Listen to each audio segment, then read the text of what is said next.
to welcome all of you honorable members, all of us on the virtual platform today, to welcome the members, the media with us, our entire support staff, members of the public who are joining this committee meeting in their various platforms.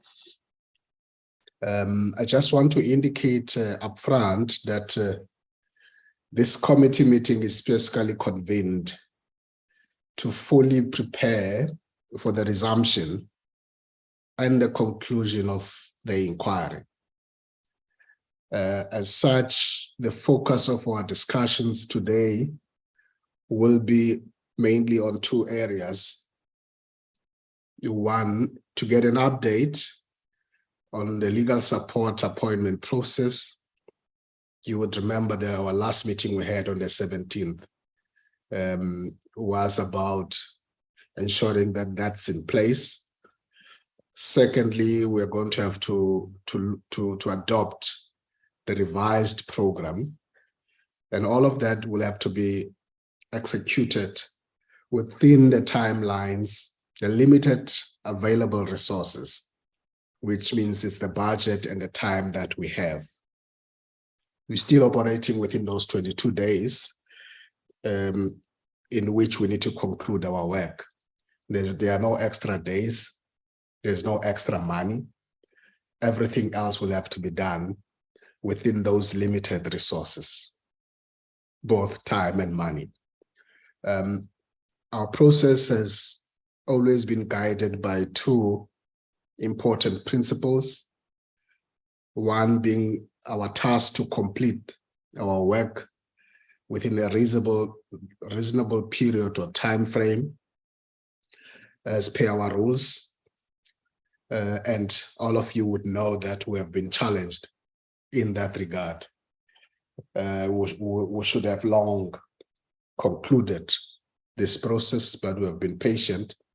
And we also do that to work diligently, of course, without delay, per the prescripts of our constitution. But the second principle has always been and continues to be that of acting fairly throughout this process. These are the two guiding principles that are guiding our work. But more importantly, as we meet today and resume, as we plan the resumption of our work and when we will conclude, I want members to be very mindful that any further delay of this process or even postponement will not be in the interest of the public, is not in the interest of the institution that will come from the National Assembly, will also not be in the interest of the public protector, who was the subject of this inquiry, who accounts to the National Assembly. It's therefore going to be important that as we engage in our discussion today to prepare for the resumption of our work from next week, we are very much mindful of the fact that we don't have infinite time.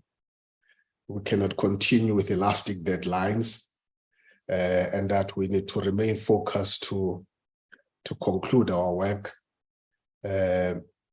without affecting anybody's rights. But as I've indicated, the work that we do must be in the best interest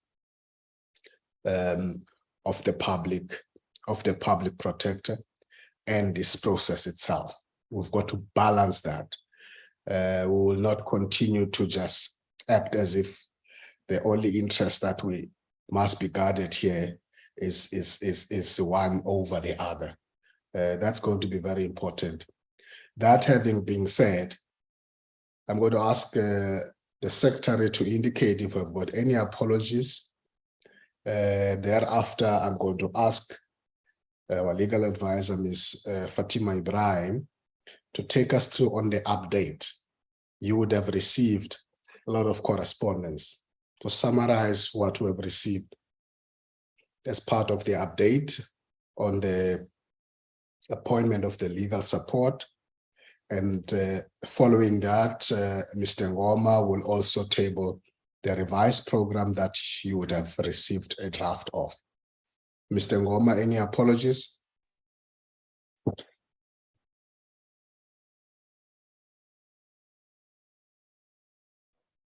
I cannot hear you. And can you hear me now? Please start all over. Now I can hear you. There's those facts. Good morning, Chair, and good morning to members. Chair, I have received 2 apologies, one from Dr. Gondwe and another from Mr. Brett Heron, both citing constituency work. Thank you very much, Chair. Thank you. Thank you, Mr. Ngoma. Those are the 2 apologies that we have received of Honorable Gondwe and Honorable Heron. Thank you for that. We proceed. Ms. Fatima Ibrahim, if you are on the platform, I now want to invite you to take the committee through the update on the process. And I'm going to urge you not to, even though members would have received the correspondence, but to ensure that you take members through all the critical steps that we would have been engaged on.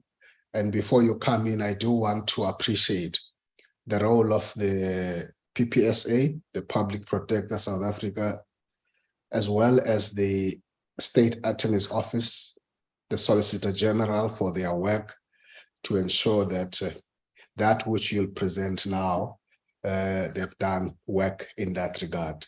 Over to you, Ms. Ibrahim. Thank you, Chair. Good morning to yourself, all the members and the staff on the platform. Chair, if you'll allow me, I just want to do firstly a very quick update in terms of the litigation, just so that members are aware. Members will recall that the PP took the issue of the non-recusal of yourself and Honourable Milam on review together with a few other matters, and that judgment was handed down on 13th of April. And in terms of that judgment, the full bench of the High Court had ruled that the PP had brought the matter prematurely, so in the middle of proceedings, as it were, and they then did not proceed to deal with the merits of the issue. The Public Protector launched an application for leave to appeal that judgment. That application was heard earlier this week and judgment was handed down yesterday. The Public Protector has been granted that leave to appeal now to the Supreme Court of Appeal. So the matter will proceed there. There was also, Chair, a conditional cross appeal, and the cross appeal was a cross appeal launched by yourself just in relation to the cost issue. So in the main judgment of the High Court, they had ordered costs against the Public Protector, but not in her personal capacity. And the issue that's now been raised in the cross appeal, which has been granted, is that the Public Protector, given her suspension, cannot act with authority for purposes of the PPSA Act. So she couldn't have launched those proceedings. So it is a technical issue, but I have asked the Secretariat to please share the judgment with members. It is a very short judgment, and we of course will keep members updated as to what happens in the ECA. The appeal does not have the effect of an interdict. So in law, there's nothing that prevents the committee from continuing. But of course, as I always advise, that's for the committee to decide how they would want to manage that. But that is a parallel litigation process that's ongoing.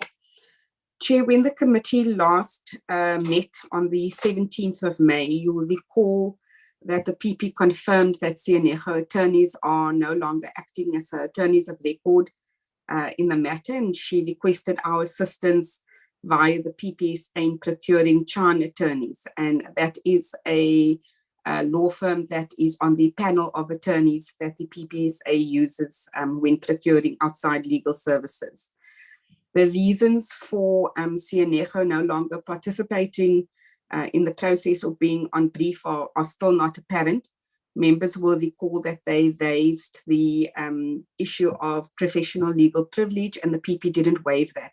So we abandoned that investigation as to what the cause was, and we then proceeded to try and assist the PP via the PPSA to secure the services of Chan attorneys. On that same day, Chair, the 17th of May, members will also recall that we tabled a letter from the Solicitor General where he set out various ways in which the funding and the appointment issues of new attorneys could be resolved, because the PPSA had made contact with the Solicitor General on these matters. And he had recommended that the PPSA should explore alternative options to mitigate the financial burden, and included in that would be renegotiating fees with the current legal team, possibly streamlining the legal teams, in other words, reducing the number of the legal team, introducing other cost-saving measures, and so on, and at all times, though, ensuring that the process remains fair. They then also offered the PPSA that they would assist, if the PPSA required such assistance, to outsource the attorneys, being Chan attorneys, so that there's some arm's length between the PPSA and Chan attorneys. And in fact, that negotiation then happened. We wrote to the PPSA chair on the 18th of May, and we asked them to please assist the public protector because of the request that she made to the committee the day before, to now instruct the new attorneys, because Sianejo had indicated that for professional reasons they were no longer involved. On the 23rd of May, Chair, we received correspondence from the CEO of the PPSA, and she confirmed that they had liaised with the Solicitor General to facilitate the outsourcing of instructions for the further legal representation of the PP to Chan attorneys, with the retention of the PP's preferred counsel. Because members will recall in the meeting, she had indicated that notwithstanding that Sianejo is no longer participating in the process, Advocate Mpofu remains her counsel of choice. At this point, Chair, it's our understanding that there was then a negotiation between Chan and the state attorneys on the conditions of appointment, as their role was specifically sought in order to manage these negotiations, given the Solicitor General concern about cost containment. So that is why that office was originally asked to assist. On 23rd of May as well, Chair, the state attorney confirmed that Mr. Chani has been appointed as the attorney of record, or correspondent attorneys, as they put it. Members may be aware that in order to brief counsel, you need attorneys to act as the conduit to do that. And Mr. Chani was advised that he could now deal directly with the public protector herself, and wouldn't deal with the office of the PPSA. His appointment was conditional on briefing only Advocate Mpofu, and that at a rate of 45,000 per day. So it was our understanding at this point, Chair, that the negotiations with Chan attorneys had resulted in them arriving at this settled amount of 45,000 per day, and the use of Advocate Mpofu. The PPSA, as you know, had committed to covering the reasonable and budgeted costs associated with the representation of Advocate Mqwebani, including the legal fees and disbursements, but to a maximum of the 4 million, which was the amount, the additional amount that had been made available. On 24th of May, Chan attorneys wrote to the PPSA, and they informed them that after having contacted Advocate Mpofu, he indicated that he would now only accept the brief if the status quo remained, and if his two juniors were brought back on board. And that would have been Advocate Shabalala and Advocate Matlape, who the committee is obviously very familiar with, who've been part of the process since we began. On 25th of May, Chair, there's a letter from Chan attorneys where they indicated that the issue of counsel's availability was still in discussion. And on the same day, they were then informed that subsequent to engagements between the Solicitor General and the PPSA's office, that there was now agreement that they may proceed on briefing all three councils. So in other words, the regional team would now be retained. On that same day, then Chair, myself and the Secretariat met with Mr. Chani. The purpose was an onboarding exercise, if I could put it that way, just to familiarize them with the work of the committee, introduce them to the way in which the committee manages its electronic record and so on. And at the same time, they were also making arrangements with CNEGO attorneys to get the balance of documents that those attorneys had in their possession. On the 26th of May, Chair, we confirmed with them that we've now granted them access to the Dropbox. We also shared with them the latest transcripts of the evidence leaders' presentations that had happened after the 31st of March. And they confirmed the following day that they do have confirmation of the access to the Dropbox. And then what we also did, Chair, was to provide them with an explanatory note on how to navigate the Dropbox. So for the benefit of members, the Dropbox is the equivalent of Parliament's Uvimba.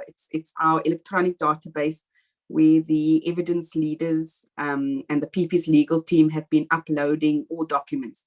In turn, the Secretariat shares those documents with the committee.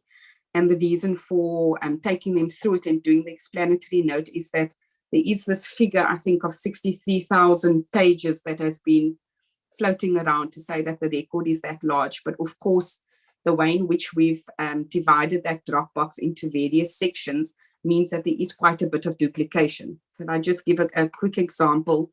The first part of the Dropbox, section A, contains the panel report and everything that the panel had done, and that was before the panel in terms of the evidence submitted in support of the motion. So those judgments in support of the motion would appear in other parts of the Dropbox where we have sections dealing with judgments and so on. So that was the purpose, just to assist China attorneys to be able to navigate that. And they confirmed that they then had access. Chair, between the 29th and 30th of May, there's various emails between the Secretariat and China attorneys to try and figure out whether council has now come on board and what the delay is, especially given that as far as we knew at this point, the request that Advocate Mpofu had that he be allowed to continue with his juniors had been acceded to. And we were then told on 29th of May that the PPSA had been advised by Chan attorneys that council has now submitted a new fee structure.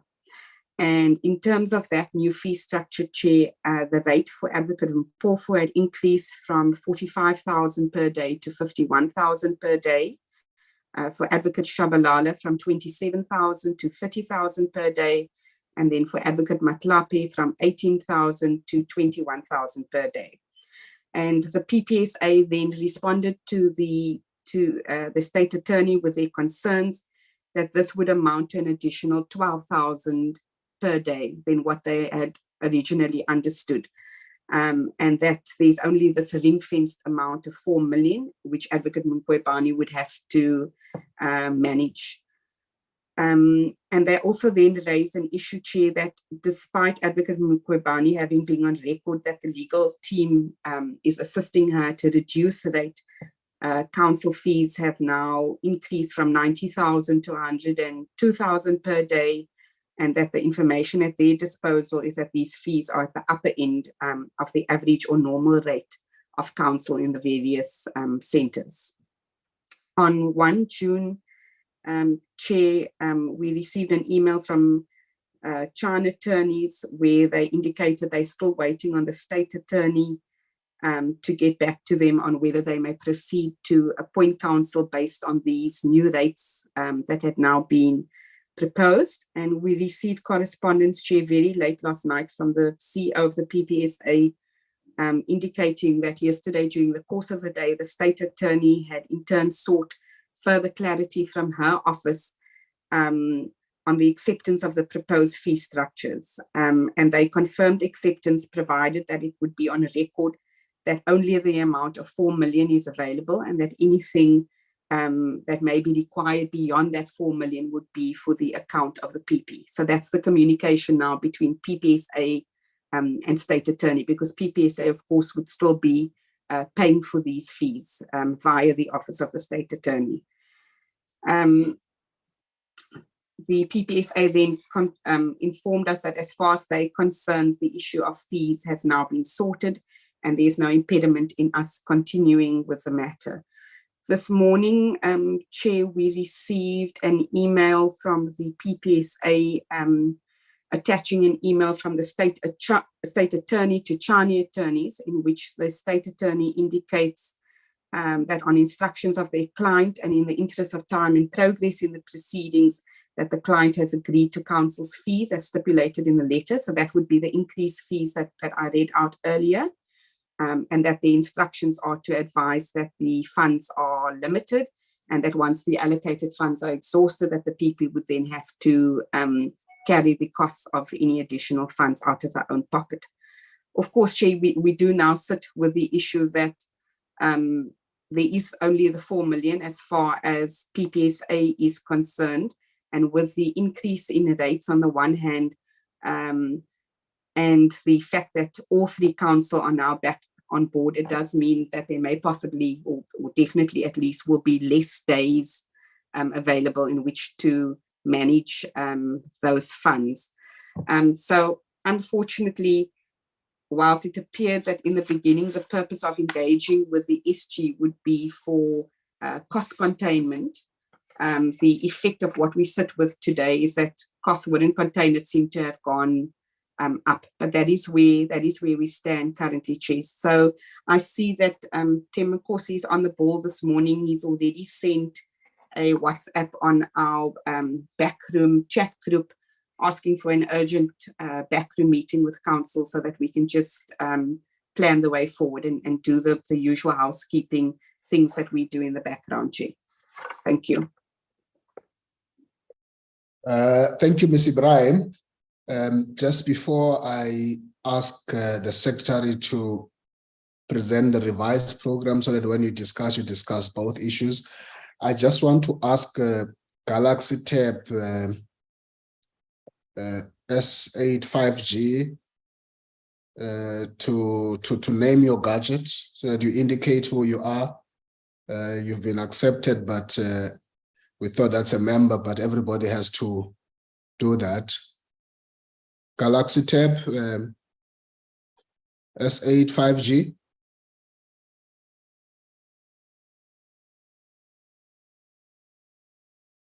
I repeat, I hope Galaxy Tab S85G can hear me.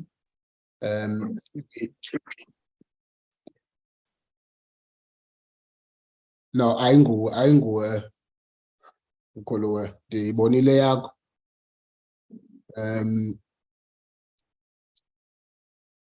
Just trying to check. Galaxy Tab S85G, please identify yourself.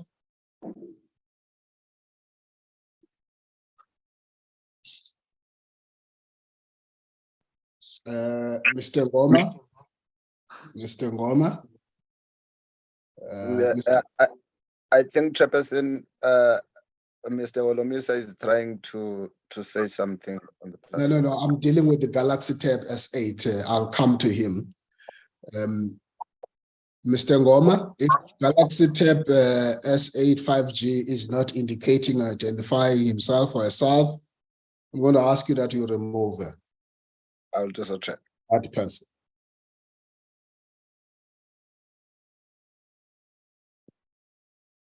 Thank you. And I would like you, therefore, to proceed on tabling the revised program, and then I will invite members to engage with both presentations. Thank you, Chairperson. Good morning once again. Chairperson, we have prepared the draft program that I'm now tabling to this committee, which is starting with today. this current meeting, and then Chairperson will schedule to start or to resume with the hearings on Monday. The whole week that is coming, Chairperson, subject to the approval of the program by the relevant offices once adopted by the committee. And then Chairperson, we intend to continue the following week as well. Chairperson, you will also notice there that a number of the agenda items are listed as evidence of Advocate Bosisiwe Mkhwebane. This indicates the days that are available for the hearings. However, Chairperson, once this committee has gone through this program, those days will then be, the agenda will be put in the manner in which the committee agrees to proceed with the hearings. And then, Chairperson, following that week, we schedule to continue with our work throughout at the beginning of the constituency work, which is that week of Monday the 19th.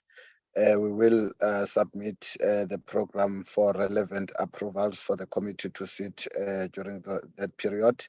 And Chairperson, we then foresee that on Monday the 26th will be affording an opportunity to both the legal to both the evidence leaders and the legal representatives of Advocate Mkhwebane to prepare for closing statements, which will then be heard on Wednesday, the 28th of June, which will be followed by the committee deliberations, Chairperson, right until the committee is concluded with its deliberation. Then we'll have a few days just to incorporate those into the report of the committee.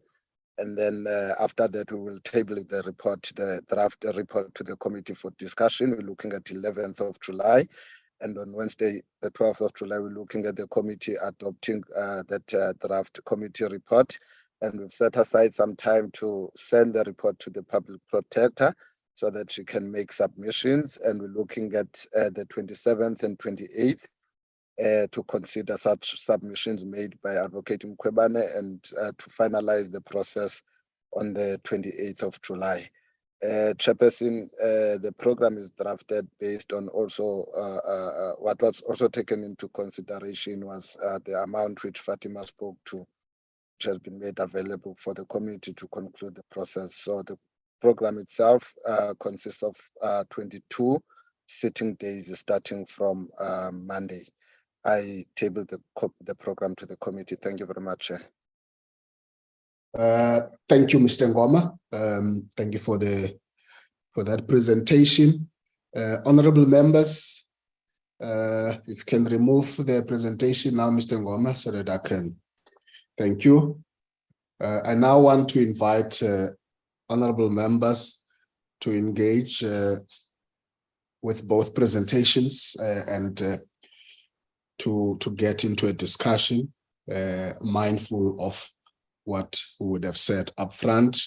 I recognize Honorable Dana to speak. Any other member who wishes? I did raise my hand. Oh, you said I must wait. Honorable Olomisa.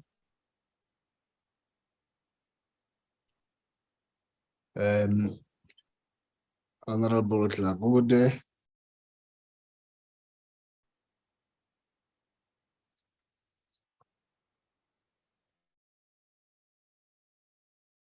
I will start with those. Those are the hands that I have now. Honorable Denner. Thank you, Chair. Good morning. I apologize for croaking at you. I'm a bit sick. Good morning to everyone. Chairperson, I honestly cannot think what more this committee can do to ensure that this process is procedurally fair to the PP. There are mechanisms to her disposal that she can follow if she doesn't agree with the process or the findings. So I propose that we accept the program as is and we continue because we're moving to the terrain of fruitless and wasteful expenditure. Thank you, Chair. Thank you, Honorable Dana. Honorable Olomisa. Good morning, Chairperson and colleagues and every anyone else who is listening or watching this program, I would like to suggest that you should brief us on the statement which was issued by the chairperson, or rather the Speaker of Parliament, who said or reportedly have said that she wants an interim report. The question is, did she say that in writing to you or to the committee? Or had she just issued a statement? Even if she had just issued a statement, the public is awaiting for this committee to respond to that. So what will be the position of the committee if indeed that what she said is in the affirmative? Secondly, she has also been approached by the public protector to investigate a serious matter which involves one of the members of the committee regarding an extortion allegation. Would it be possible that on Monday, the chairperson of the ethics committee, who has been approached by the public protector on the advice of the speaker, that he or she comes and briefs the committee before we start? How serious are these allegations? And perhaps by that time, the speaker or the ethics committee, if they want, they should also liaise with the Hawks, who I believe are investigating this matter, so that we know who is who in this committee, because these allegations were too serious. I submit my position on this issue. Thank you. Thank you, Honorable Holomisa. Your points have been duly noted. I now recognize Honorable Dlamini.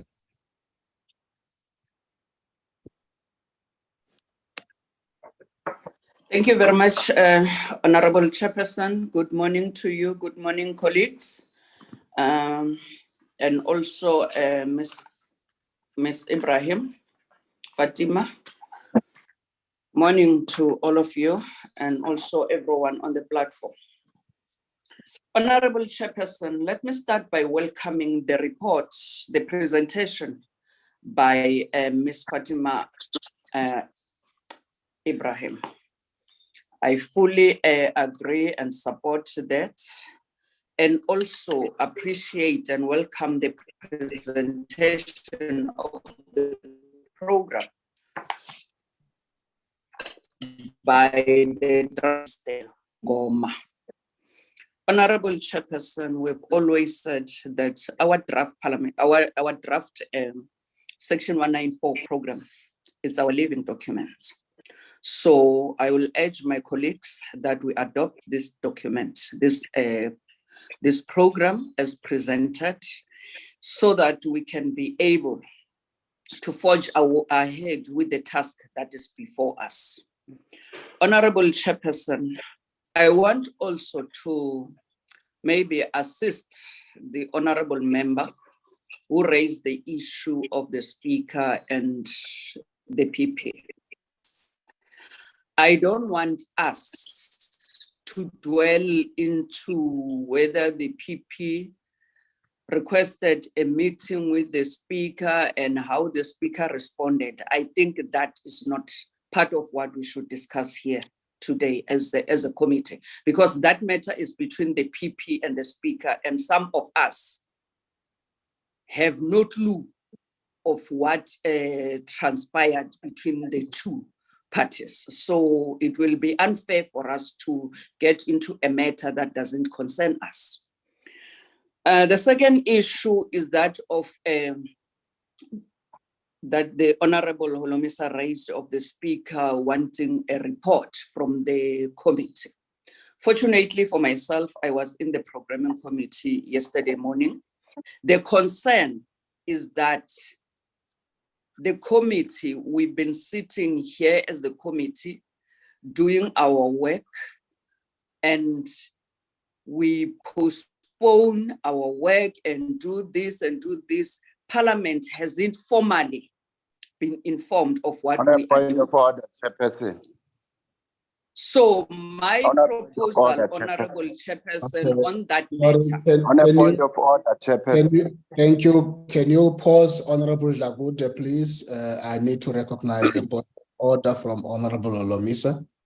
Honorable Olomisa, I don't think this debate is going to take us anywhere. I've requested you and said you noted it. I expect that you will make a ruling.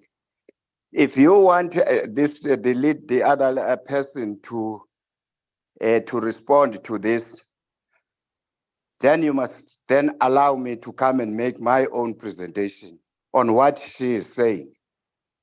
I expected you to give a ruling after you have said you have noted this, what I've raised, but you're allowing her to continue. I will respond. No, but that is not a point of order. Thank you, Honorable Olomisa. Chair, that is not a point of order. That is not a point of order. Honorable Mola, you've not been noted or recognized. Please pull back on that. I come back to you, Honorable Lagude. Thank you very much, Honorable Chairperson. What I want to propose to this committee is that already we have dealt, evidence have been led on 2 charges. So my proposal will be, Honorable Chairperson, that as we resume with our work, we conclude those 2 charges. We conclude those 2 charges as a committee. Then we can produce a report which will be circulated to all parties involved, and that can be presented to the Speaker, to the National Assembly, that we have concluded 2 charges, as we already had evidence led by the advocate Mpofu on these 2 charges. Then we will continue with what is left of the work of the committee. That will be my proposal. I'm not responding as to whether you received a letter or not. I was just saying, because I was part of the programming committee, and the escalating costs on both sides should be a concern to all of us as taxpayers. As taxpayers, it should be a concern. So that's the spirit on how these matters were raised, and that, of course, Parliament doesn't know what we are doing. No one is sitting watching us every day when we do our work, so they don't have a clue. Let's conclude the 2 charges, then we produce a report based on that, so that the committee can proceed with the other charges. Thank you very much. Thank you, Honorable Lagude. I now recognize Honorable Siabi.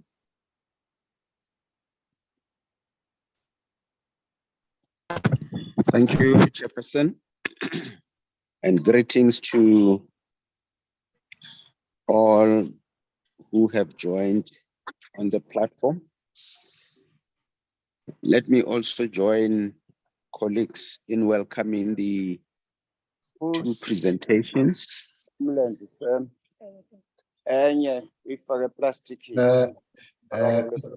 Just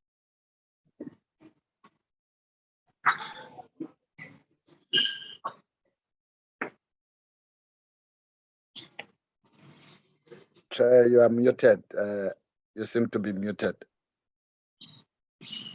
No, I was asking Honorable Siabi to pause because Honorable Lomisa is on a conversation. I'm asking him to mute because we can hear uthetha ngemilenze apho, Honorable. Into only for plastic in. Thank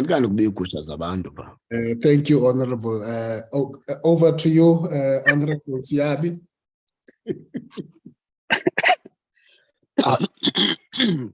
Thanks once more, Chairperson.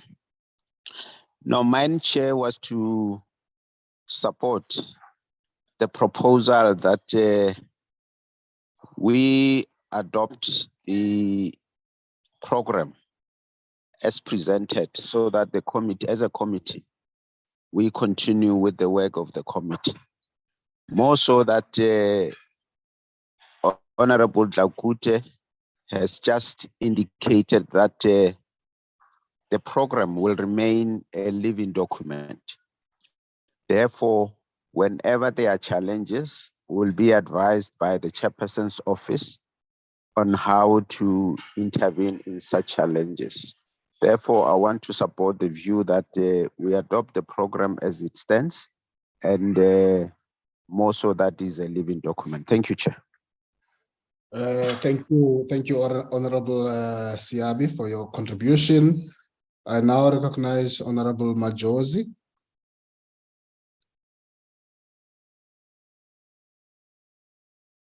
Honorable Zandile Majosi. Thank you, Chair. Sorry, my network is a bit bad this side. But greetings to all honorable members. I welcome the report and also the program of the committee chairperson. And I would like us maybe to follow on. I'm following on Honorable Siabi and the first honorable member that spoke, that let us adopt the program as is, and we continue and finish the work that we are supposed to finish, and do not derail by focusing on other matters that are not mandated to this committee. Up until a certain time, we get correspondence that this is what should proceed. Then we will change our program as it goes. But for now, I move that we adopt the program and we accept the report as is. Thanks, Chair. Thank you, Honorable Majosi. Let me now recognize Honorable Mananiso. Thank you. Thank you, Chairperson. Let me start by welcoming the reports. And as well, one would want to say that I'm covered by Honorable Dlakute and Honorable Siabi and Majosi now with regards to us proceeding with the process, because there's nothing that is halting us for proceeding. And as well, acknowledge what has been done by yourself and the collective in ensuring that we actually give access to the public protector in terms of legal representation. So with that being said, it's a living document. We'll continue reviewing it as there's a need. So I would like to move for the adoption of the program like others. Thank you. Thank you, Honorable Mananiso. I now recognize Honorable Maneli. Thank you, Honorable Chair. Greetings to honorable members of the platform.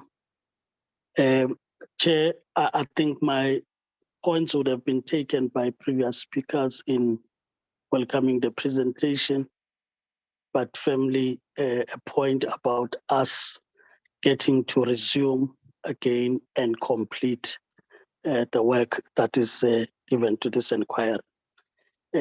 Whilst I agree with Honorable Dlakute, just maybe, Chair, for point of record, that the reference, it's really to two subject matters as opposed to charges, but the two subject matters of the CR17 and the SARS matter, which are matters that the committee has also been empowered on by the evidence leaders, but also these are matters that have been led already by the public protector in leading the evidence, and therefore agree with her that we need to find conclusion on those matters because they are on record as matters that have been ventilated in this inquiry, so that post that, Chair, we can then proceed with other subject matters that are still pending as per the submission made by the public protector. I tend to agree with Honorable Majosi, which is, I think, a point again emphasized by Honorable Dagude before, that we have to concern ourselves, Chair, with matters that are before the committee. Other matters that would be dealt with elsewhere, we leave it to those structures to deal with those matters until they become matters that affect the work of this inquiry. Of course, I'm saying this, Chair, without subtracting the fact that we are where we are because the committee has bended backwards to enter into a space that we believed we should have not. But all these were done because they had material implications for the continuation of this inquiry, and that we should always appreciate, Chair. So I'm just saying we should be looking at that, and I'm saying it's lessons, Chair, to learn. That at one point we had to entertain this point of resolving legal costs, but you were entertaining a letter from a personal lawyer, which is not an appointed lawyer of record for purposes of this inquiry. I hope, Chair, even that would not happen again. It may have been an omission on our side. And that can set a precedence then that we get diverted from time to time to deal with matters that are not for this inquiry. Otherwise, I agree, we should work on that, and the program should reflect that approach, Chair, as we get back on Monday to resume, that we can conclude on those subject matters and thereafter continue in that way. And your backroom meeting should also be able to clarify that aspect. I thank you, Chair. Thank you, Honorable Maneli. Let me now recognize Honorable Ngola. Thank you very much, Chair. Chair, I want to plead with you that when we conclude with this inquiry, we start a new inquiry on the lens that the general was saying, plastic. Want to know ukuthi kumlenze wantondo ufaka ukuthi ndingakanani le plastic yona. Thank you very much, Chair. Chair, just some few points. I guess that is said on a lighter note. Yes, Chair. Yes, of course. Chair, allow me firstly to welcome the presentation from both the Parliamentary Legal Services and the Secretariat of the Portfolio Committee or the Section 194 Committee. Chair, I think this is the first time we meet after we have had, we woke up to the news. And Chair, please allow me to say this because the public out there is awaiting us to make a commentary, or rather make a firm stand on what has been on the public consumption through news channels, which unfortunately has not been brought into our attention as the committee, whether through writing or whether through whatever communication possible to the committee. We woke up, Chair, as this committee very amazed by some fiction that was created to a public space. But our interest is not that, Chair, but the interest is that it has got a direct impact to the proceedings of this Section 194 committee. It has a direct impact, Chair, because it has got a way of tainting the work that we're doing in this committee. which I would, from where I'm seated now, say it has been fair from day one to the last. There is a circulating information which unfortunately is said to have been done through a particular police station that is unmentioned by a husband of the person who's the subject of this committee. But further reports say there's been an attempt to solicit an audience from the Speaker of the National Assembly. But unfortunately, all these events have not been communicated directly to the attention of this committee. But I want us to do just a quick thing. Just to say, as this committee, we are not aware of any kind of a nefarious conduct that has been done by members of this committee.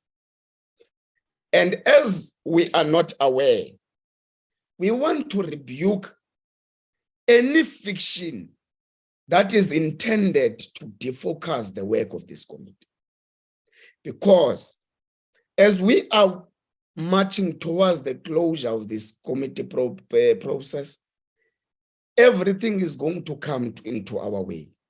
And we are not going to allow ourselves to be defocused by gossip on the streets, to be defocused by any fictitious kind of an activity that is happening out there. We remain firm that we are proceeding with these proceedings until the closure of it.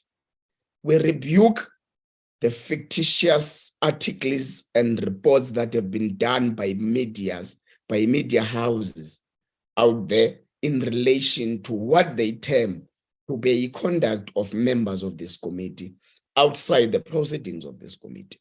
And we firmly say this committee work won't be defocused by such fictitious and nefarious intention to defocus the work of this committee.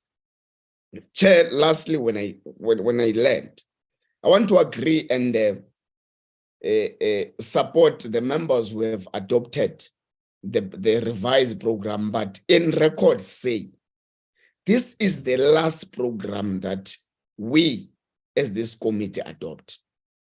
We are closing the chapter on the 28th of July. Even if the skies fall, this committee ends on the 28th of July. There is no way that we're going to allow any sort of an activity or any sort of a whatever you may call to defocus and derail the work of this committee. We have been under pressure from the media, from the public, from Parliament, from PPSA and all sorts of institutions. And we can't go beyond the 28th of July. I agree, Chair, with Honorable Maneli that in respect of the two issues, we can release a preliminary report and submit it to the National Assembly. I think, Chair, I'm covered generally by all speakers that have spoken before me. Thank you very much. Thank you, Honorable Ngola. Honorable Nkosi. Oh, I'm covered, Chairperson. Thank you very much. All right. Thank you, colleagues. Is there any other member that I would have missed that would want to say something before I do any summary?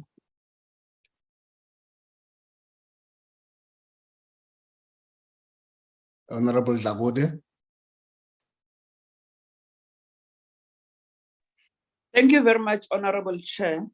I just want also to emphasize the point made by Honorable Ngola, the last speaker, that this should be our last program, even though it's a living document, but as members of parliament sitting in this committee, we should make sure that we conclude our work within the dates that is set up in this program. So we shouldn't allow anything to derail us. We waited for quite some time now. So the main issue is that of funding. We were told in our last meeting that there will be no any other funds made available for this process. So we should work within the funds that are made available both by Parliament and PPSA.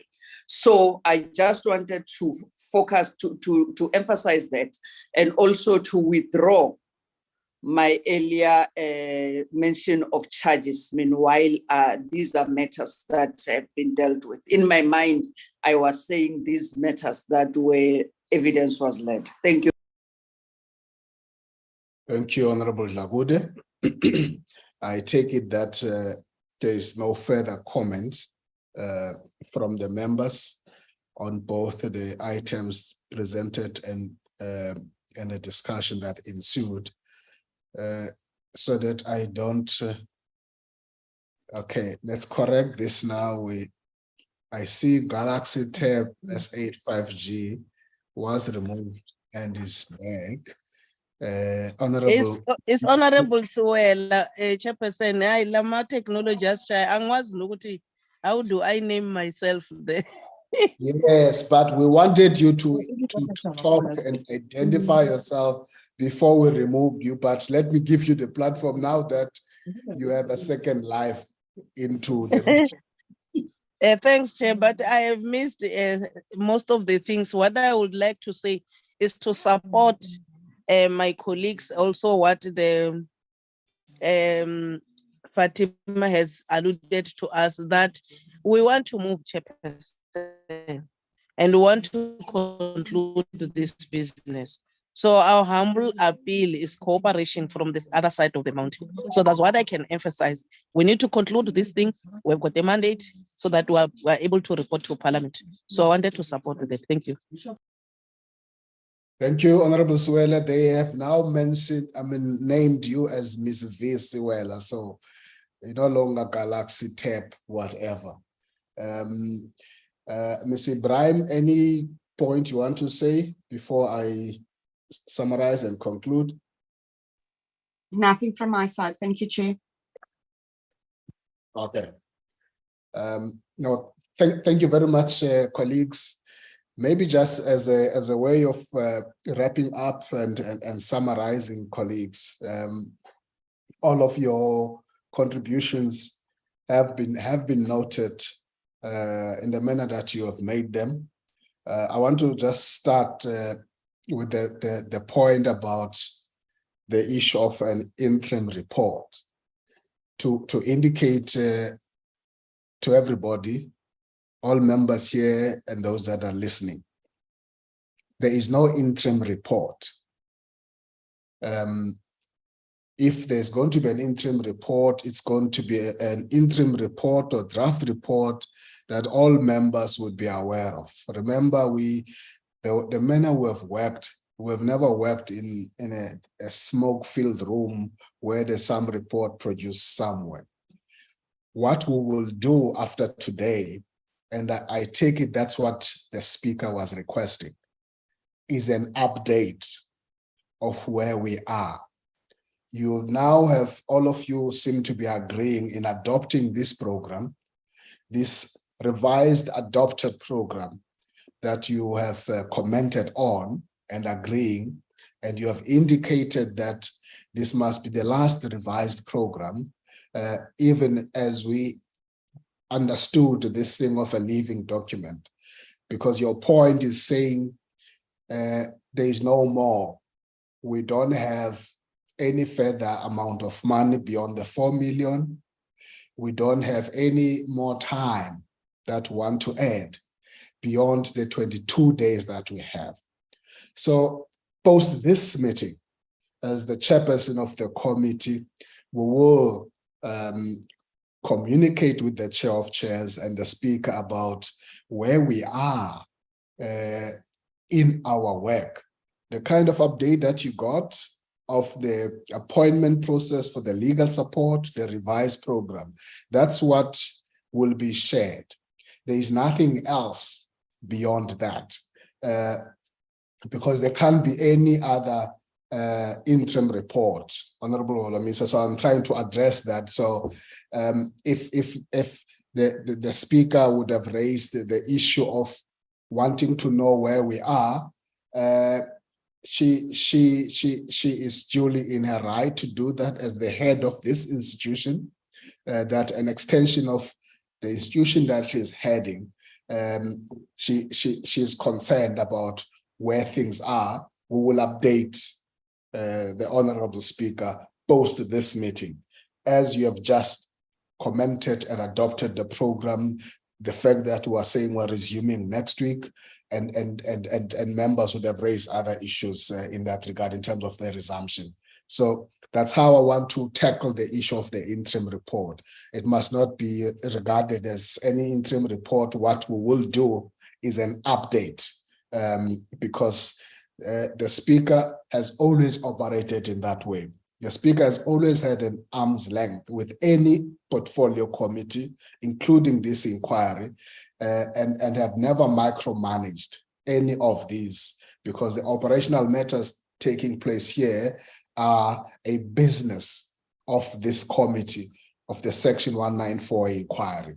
The speaker will receive whatever draft report at the end of this when we have to table this to the National Assembly, because we do that through the speaker. So just to clarify that in that way.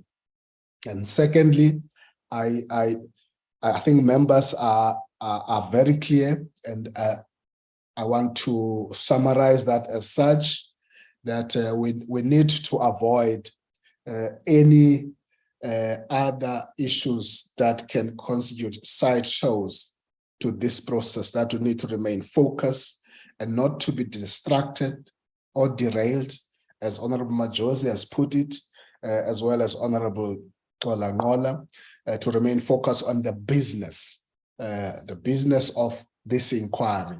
We have a clear mandate.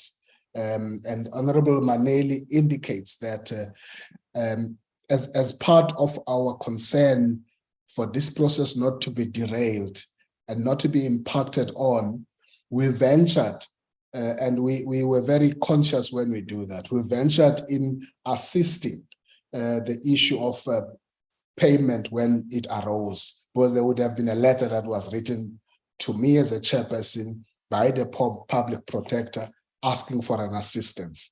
We were very clear even then that that's not our space, but we played the kind of role that we needed to play, and it did yield results, because payments were then started to be processed in that regard. But we were clear that that's not the role of this committee. And so Honorable Maneli is indicating that let's stay in our lane in that regard. And I think that's quite accepted and agreed, Honorable Maneli. And so what it means is that if there's any, Honorable Ngola has been very firm on the issue of allegations that are flying around.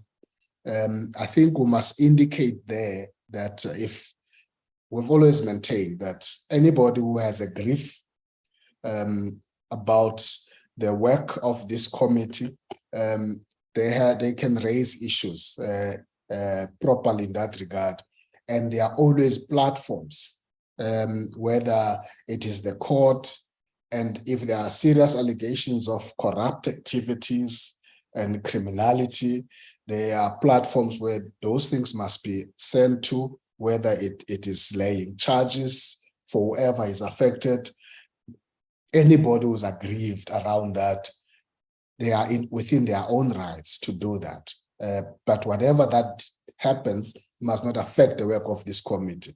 There is even further other avenues that for members of parliament that are alleged to have done certain things, there's a platform, the ethics committee, to be approached to attend to those issues. And none of those things must then plunge this committee and entangle this committee into those kind of issues. They must be attended to in the manner that they should. I think I must also make the point, I think Honorable Lagude has raised this, and I should have been the only one raised. I thought many of you would, but I do want to add my voice. And I think the point she's making is that collectively as this committee, we should be very worried about the escalating costs, including the issue of rates being increased midstream into the process. I haven't heard much of you speaking to that, but Honorable Lagude has raised the point about that. And I think in summarizing, it's important that we register that point. That everything has got to be done within reasonable means, and we can see the trail of correspondence and interaction between the PPSA, the Solicitor General, and attorneys. That at this point, the additional legal support is added, and once that is done, there's then a new hurdle of the rates being increased. And so this committee has to register its concern and worry around that particular issue. I think I hear you correctly in saying that when we resume from next week, you are saying we need to conclude on the two further subjects that would have been ventilated. This has to do with the fact that the public protector spent 6 days ventilating issues from her statement. We have her statement, both parts A and B, that the committee has for over 2 months now. So over 6 days, she took us through that, covering these subject matters of CR17 Bosasa, your SARS matters, Godan matters. And therefore the suggestion is that when we resume is going to be important, if I'm hearing that correctly, which is something that I'm going to have to take up and communicate, that we make sure that space is kind of closed and is concluded. It might also be very helpful because the public protector would have raised on the 8th or 9th of May her concerns around her wanting an opportunity to speak to what the committee was doing when the evidence leaders were assisting the committee to unpack what evidence has been laid. I'm on record as the chairperson indicating that an opportunity would be afforded in the form when the evidence leaders take the stand, as well as the fact that when the members ask questions, that the public protector already has heads up and would get further opportunities. But I think I'm hearing you today saying concretely that when we resume, let's prioritize closing that first part of the work that has been done and then continue thereafter with the remaining parts that will still be covered, which are in writing to us in a sworn affidavit from the public protector, covering your dairy, the CX matters, and other issues relating to matters of competency in that office. So I think that is very clear, and I think your message, colleagues, is well recorded in that way. That is how I would like to summarize their discussion and your own inputs in this regard. Are we agreed to that summary, colleagues? Yes, Honorable Chair, your summary is Chair, it's in order. Supported. Agreed, Chair. Thank you. Thank you, honorable members. On that point, therefore, Those would have been the matters that we wanted to deliberate on. We will communicate with you the times and everything for the resumption next week. So at that point, I really want to thank you for your participation and your contribution and guidance as members of the committee in the manner that I need to lead the process going forward as the chair. Thank you very much, colleagues. And it's now 14 minutes past 11. I would like to adjourn the meeting at that point. Thank you. Long live Chairperson.